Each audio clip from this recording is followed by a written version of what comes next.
Welcome back. Today we're doing a deep dive, a necessary but a difficult one.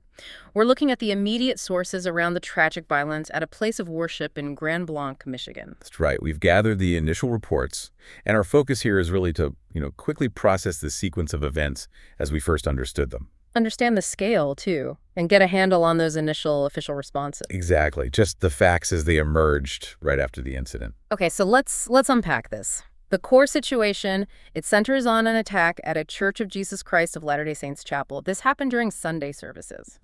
Around 10:25 in the morning, local time.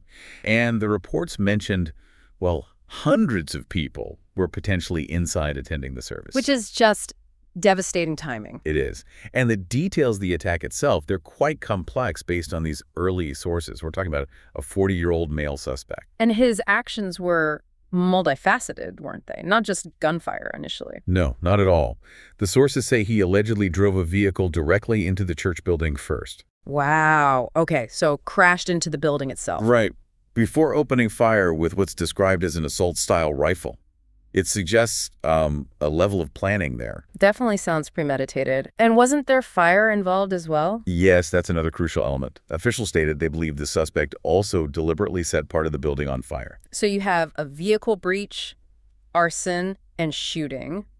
A terrifying combination. It really paints a picture of someone intending to cause maximum chaos and, well, terror. And the human cost was immediate and significant. Tragically, yes. The initial reports confirmed at least 2 people killed. And injuries, too. 9 others wounded by gunfire, some critically, according to those first accounts. Just awful. What about the suspect? Was the threat ongoing? Thankfully, no. The reports state the suspect was neutralized after exchanging gunfire with police. So police engaged him quickly. Very quickly. Officers responded almost immediately, engaged the suspect, and authorities confirmed there was no further threat to the public from this individual. That rapid response is crucial. Now, looking at the investigation that followed, it seems it scaled up very fast. It really did. That's a key takeaway from the sources. The federal involvement was significant right away. How significant are we talking? Well, reports mentioned 100 FBI agents were deployed to assist local authorities. That's a large number. 100 agents. Wow, okay. And the FBI took the lead on the federal side?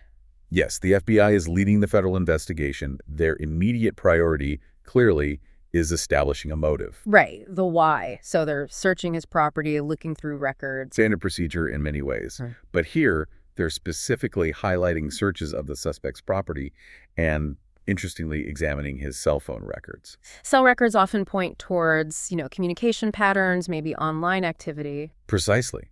When the violence targets a place of faith like this, investigators are often looking very closely at that digital footprint. Are they looking for something specific, like beyond just general anger or grievance? Maybe radicalization? Absolutely.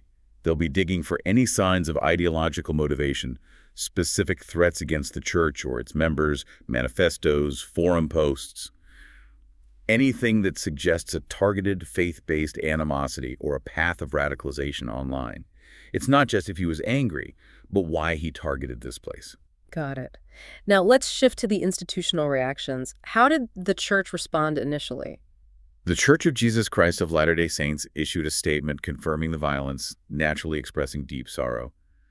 They thanked the emergency responders. And they also made a point about the nature of these spaces, right? Yes, they emphasized that places of worship are meant to be, quote, sanctuaries of peacemaking, prayer, and connection, really focusing on that sense of violated sanctuary and the community's need for healing. A focus on healing. And then there were the political reactions reported. Right, and you see different framings emerge almost immediately.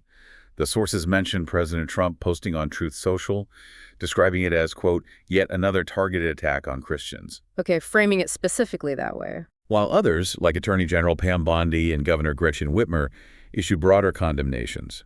Their statements focused on condemning violence in any place of worship, stressing the horror of sacred spaces being attacked, kind of a more universal viewpoint. So different angles there, but universal condemnation of the act itself. For you listening, the immediate focus, as we've said, is on the hard facts of the attack and how the community begins to heal. And meanwhile, the investigation presses on, really digging into the attacker's background and, crucially, his digital life to understand the why. Yeah, the speed and, frankly, the brutality of the attack methods seem mirrored by the scale and speed of that federal response. It's striking. And that intense focus on digital records right out of the gate really tells you where investigators think the answers might lie in ideology or some specific targeted grievance. So, as we wrap up this initial look, the sources show investigators are laser focused on motive via digital trails and property searches. It leaves us with a question to think about. When violence is so explicitly aimed at a place of faith, what really drives the investigation's focus? Is it purely about ideology found online, or does it often uncover a mix, perhaps personal grievances intertwined with targeting the institution itself? Something to consider.